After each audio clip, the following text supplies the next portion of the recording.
Нүүлгэн шилжүүлж нэг сар гарын хугацаанд зочид буудлуудаар хоногдоход хүргэсэн BG барилгын компани тусгай зөвшөөрлийг цуслаад байсан. Гэвч оршин суугчдын амь насанд занл хийлсэн гэх тус барилгын ажлыг эхлүүлээд байгаа юм. Баянгол дүүргийн 16 дугаар байрыг хазаах өндөр эрсдэлтэй гэж байсан учраас хөрсөнд бэхжүүлэлт хийснээр оршин суугчдыг байранд ороход аюулгүй гэдэг дүгнэлт гарсан. Гэхдээ асуудал ингээд дуусах учиргүй. Учир нь BG барилгын компанид хууль бус зөвшөөрөл өгсөн болоод газрын зөвшөөрлөг хэтрүүлэн 200 гаруй иргэний амь насанд занл хийсэн төрийн алба мөн барилгын компани эзэд хариуцлага хүлээх ёстой. Гэвч өнөөдөр газрын хөрсийг бэхжүүлсэн гэдэг нэрээр бүх асуудлыг шийдэж байгаад оршин суугчид дургүй байна. Харин бид нар бас хөдөө ажилтдаг байхгүй. Тэгээд өчигдөр шөнөсөн чи манай байрны ганц нэг хүмүүс ярьж лээсэн л та. Ямар ч асуудалгүй намж юм орчлоо таанд ч гэсэн үзэхгүй хайчиж байгаа. Энэ газар барилга барих гэдэг шиг байх юм.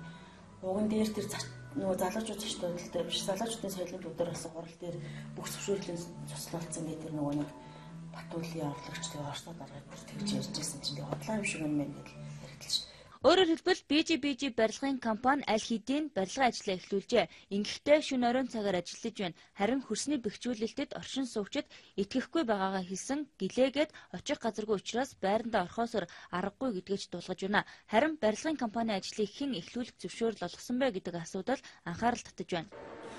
Хотын удирдлагууд BG компани хууль бус зөвшөөрлийг цуслах шийдвэр гаргасан боловч өнөөдөр BG компани одоо барилгын ажлаа явуулж байгаа үзэж та бүхэн харж байна. За гисэн хэдий боловч мэдээлэл өгөхөөс татгалзаж байгаа. Оршин суугчид бол байрандаа орсон хэдий боловч айдастай байгаагаас хэлж байна. Өөрөөр хэлэх юм бол BG компанид өнөөдөр хариуцлага тооцох эзэн байхгүй байгаад оршин суугчид бухимдаж байна.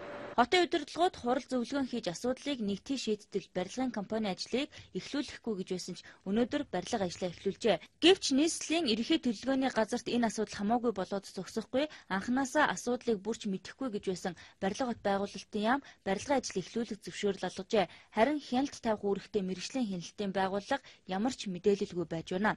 За одоогоор бол 16 дугаар байртай холбоотой ямар нэгэн ажил үйлчилгээ хийх юм уу эсвэл одоо өмнөх зөвшөөрлийн цуцалсан гэдэг юм уу эсвэл одоо өмнөх зөвшөөрлийн дахин одоо зөвшөөрлөхийн дагуу үйл ажиллагаа явуулна гэсэн ийм холбогдох мэдээлэл гэдэг юм албан тотод бол мэргэжлийн хяналтын байгууллагт бол ирээгүй.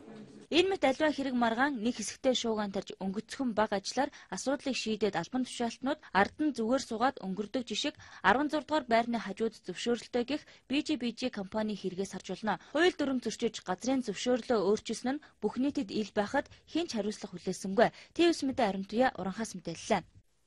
Манай улсад 600 гаруй хууль хүчин төгөлдөр хэрэгжиж байна. Гэхдээ хэрэгжидгээсэн хэрэгжидэггүй нь илүү болон.